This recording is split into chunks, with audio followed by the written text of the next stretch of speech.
Alright guys, what is up? We are back here, and I'm going to be playing some more Midrange Palladin today. I've made a few changes to the deck. I didn't really like how the last list was playing out, so I've actually made a few changes here. I have removed the Selfless Heroes.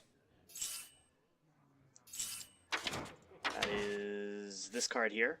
I'm just trying out a little bit different of a playstyle. It's still mid-range, but it's a little bit more heavier on the curve. You have a whole lot more 5 and 6 drops, and you pop it around the 3 and 4 mark. I was finding that I really wasn't getting the board early game anyways, so try and mitigate that by having a stronger mid to late game presence on the field. I took out the Azure Drakes and dropped in a Stampede and Kodo and Harrison Jones. The Harrison Jones is another source of draw, and I managed to fit in a Lay on Hands, which is much more draw, as well as a couple Loot Hoarders as 2 drops, which will help me fight for the board early game and keep cards cycling. So hopefully we don't get into many more situations where we're top decking like in the last video, and hopefully we can keep up with some of the aggressive decks a little bit better. But I still feel like very aggressive decks are we're still going to struggle with those decks. I usually find that quite often rock paper scissors, it goes aggro decks usually beat out mid-range. Control is usually, like, if you get the right cards with control against aggro decks, they can't do anything. You just clear their fields too many times, and then mid-range has a better chance against control because you're able to take it to the late game and continue to put on pressure. One other card that I added in that's a little different is N'Zoth the Corruptor, and that's simply because Paladin has one of the best death rattle cards in the game, Tyrion. And that combined with Sylvanas Windrunner, if I play N'Zoth and I get Tyrion or Sylvanas, like just one of those cards, then it's still a very valuable turn. If I get both of them, then you're probably just going to win right off of that. Aside from that, the deck is still very similar. I know that there's a version of this deck that Strife Crow is running right now, and he actually takes the Argent Protectors out in favor of Wild Pyromancers, which I agree with, actually. It's actually really strong, and it helps you clear the board. If you do that, you want to find a way to fit in a second equality, because then that's 2 very easy board clears that you have available to you. I personally not a huge fan of Wild Pyromancer, generally speaking, so I'm going to try to make do without it, because aside from those those equality plays, it's not a card that I have much experience playing with, so I just don't think I'll get much mileage out of it, and the chances of me messing up and wiping my own board, it's not impossible. I've done it before.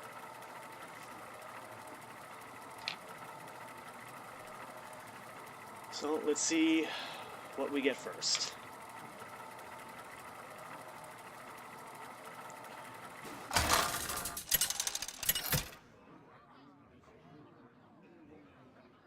Uther versus Garrosh.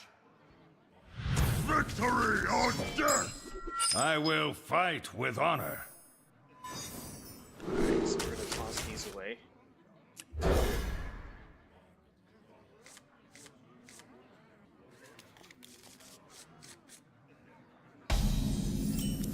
Very heavy hand.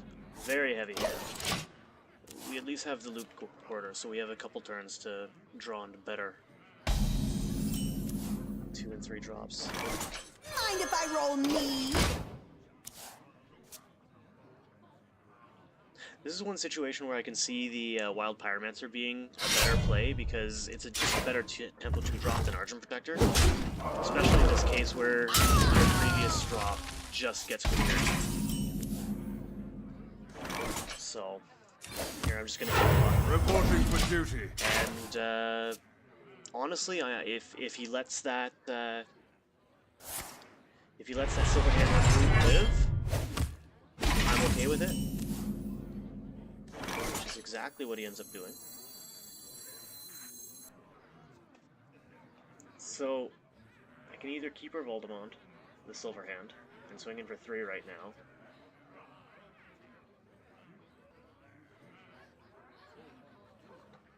Let's see.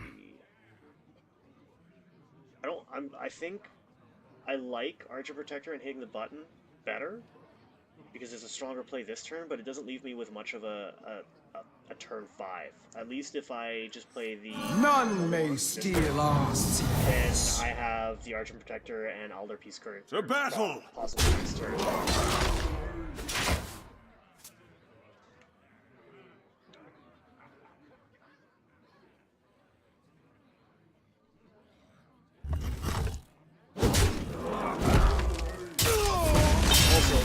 Hero power minion that ends up dealing 6 damage to him is nothing to complain about, to be completely honest.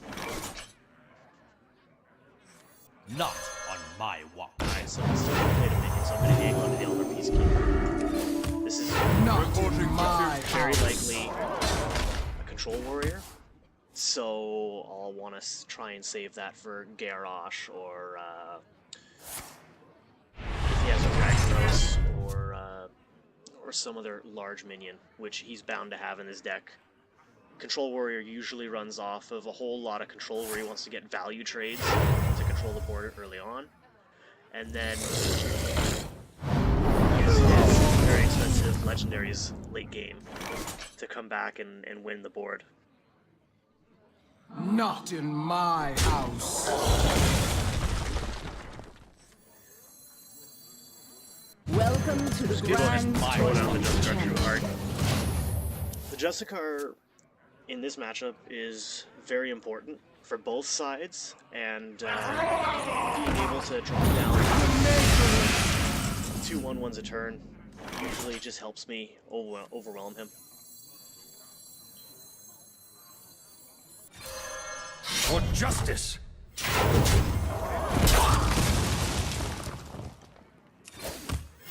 Reporting for duty. Another thing to keep in mind when you're playing a matchup as a mid-range against these slow control type decks is that you don't want to unload your entire hand too fast. You want to settle in for the long term, because if he gets the right cards, he's going to drag the game out, and it's just going to be very hard Reporting for duty. if you run out of cards. To battle! So that's why I'm prioritizing battle! hitting the button. And I need to think about what I want to do this turn. I don't want a Sylvanas, because Sylvanas is too useful to... It's just too good, and it loses to Brawl too easily right now. Let me think. Mind if I roll knee? Dots down the loot hoarder and pass.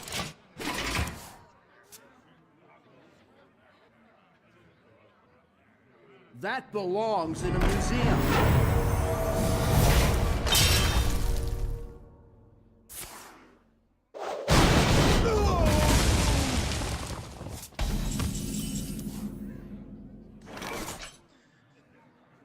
Alright. Follow the rules.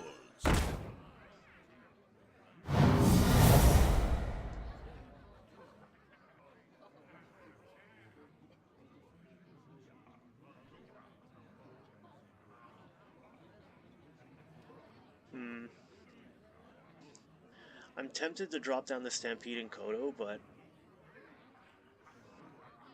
I wonder.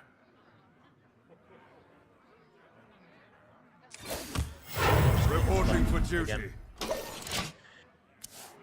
It's tempting to drop down the Stampede and Kodo and just kill off the Harrison Jones, but as I have another Aldar Peacekeeper in my hand, I can use it for very easy spot removal on something like Garrosh.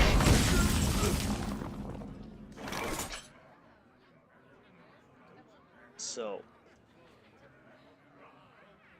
actually I might just equality this.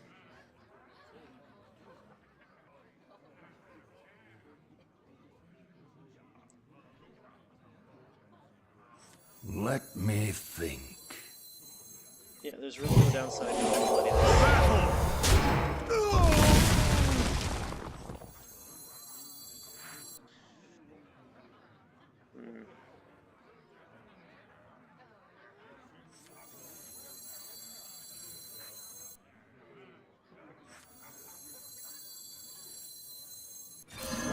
Drop down the Kodo. Reporting for duty. If at all possible, I want to drop Tyrion down onto a board where I don't have to worry about him getting him popping the Do you have the shield artifact? too easily.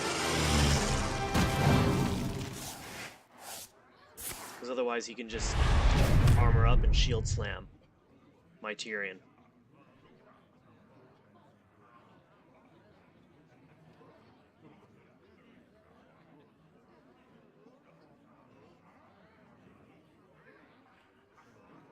For very similar reasons, I didn't play Ragnaros, because all he had to do was throw the 1/1 into it, and then it becomes within range of execute or shield slam, both. And there's the shield slam. Harrison Jones is a good draw. This deck, I believe, usually runs Gorehound. Reporting for duty. Having that on hand to deal with his Gorehowl when he does drop it eventually is very useful. Gorehowl, especially against creature-based decks, you can just get so much value out of it, and if he could just keep on armoring up and tanking up, then it's very hard to make a meeting on board and get through his armor.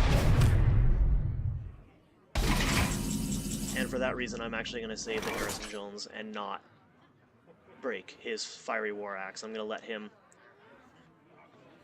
take care of something relatively Reporting for duty. unimportant to me. Put your faith in the battle. light. The battle. The battle. This board is unfortunately very weak to Brawl, but I don't want to pass without playing anything. So Tyrion will drop down. If he's got Brawl, then I'm probably just going to lose my turn. But I do have Mazak in this deck. So I can play Tyrion against here. Let the pain speak to me.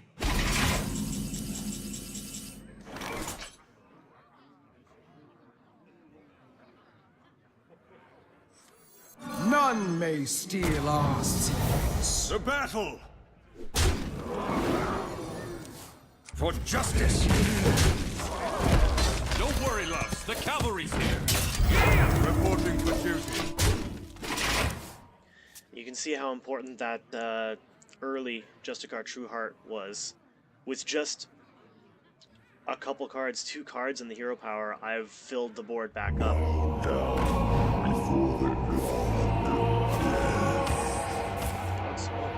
That is not awesome for him. Oh, he's gonna mill himself. My hand is full. He just froze himself. That was a good job, Swan. My hand is too full.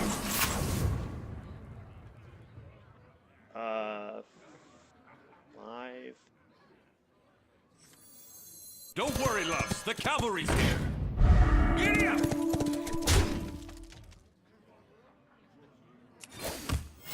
Reporting for duty. Reporting for duty. Reporting for duty. Reporting for duty. For justice. My hand is full. Oh, that. Okay, we basically have this game on lockdown. And this is why I don't like Yoxeron.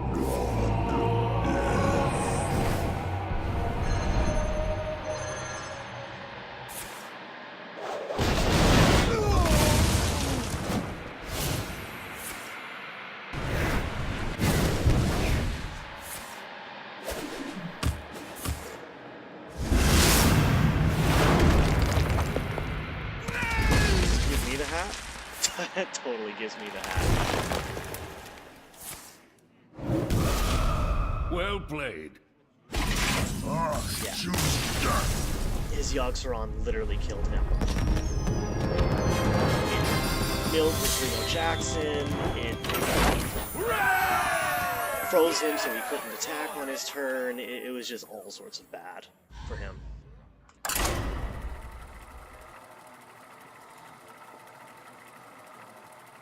That was a good example of taking the game really slow, though, against a control deck. He was 2/3 of the way through his deck, and I still had plenty of threats and ways to reload my hands without ever really having to commit more than a card or two to the board, which is why it's really hard for control decks to fight against a paladin that has that Justicar upgraded hero power. Your soul I can play shall be cards mine. and the I button will fight with honor. and have between 4 and 5 minions on the board.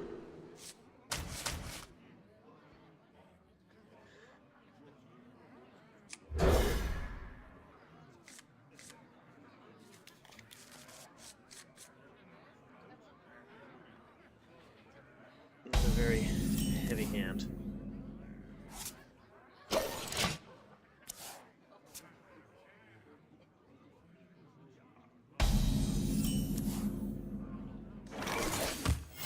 Reporting for duty.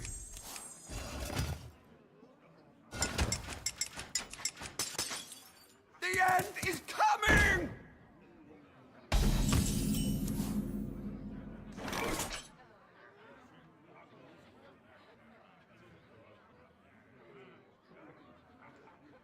To battle!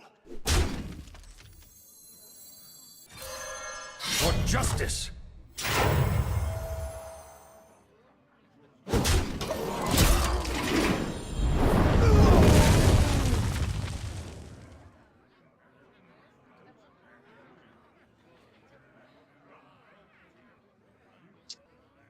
So it's definitely a slower type deck, control.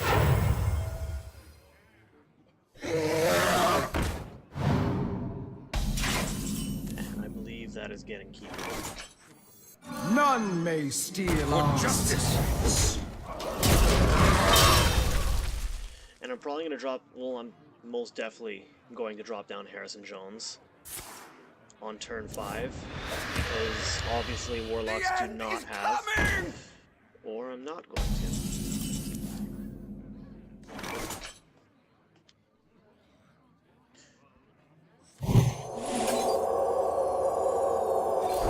not in my house. I don't know if that's correct.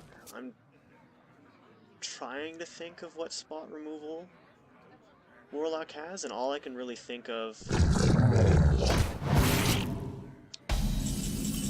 That's unfortunate.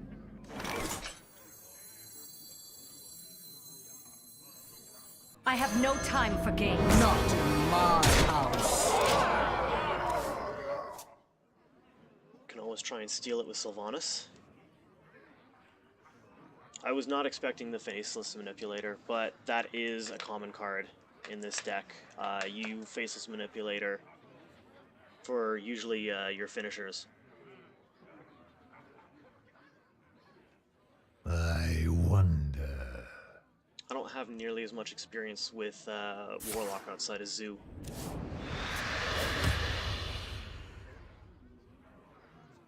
But as I was saying before, I couldn't really think of any real spot removal from Warlock that could deal with a 7/8 like that on 5 mana. All I could think of was like Coin Siphon Soul, which really isn't that bad. That belongs in a museum. Mind if I roll Let none neat? survive. Instead of playing a card, because it's... I'm going to toss down the Loot Hoarder. Instead of hitting the button here, because the Loot Hoarder, if it dies, it's just going to cycle me, so it's not really... I'm not really worried about overplaying my hand at that point, because he's going to give me another card as well. And he's slightly... It's a more aggressive play, the 2-1 over the 1-1.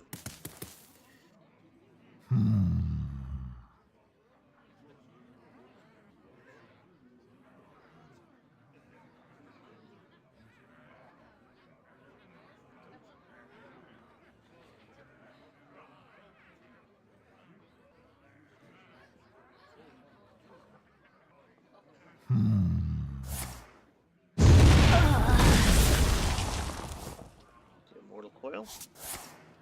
Shadow Bolt. I am okay with that, so I'm even more okay with that. Well played. For justice!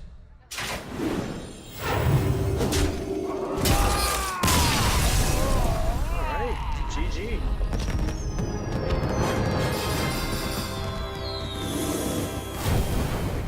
So, we actually made it to rank 4.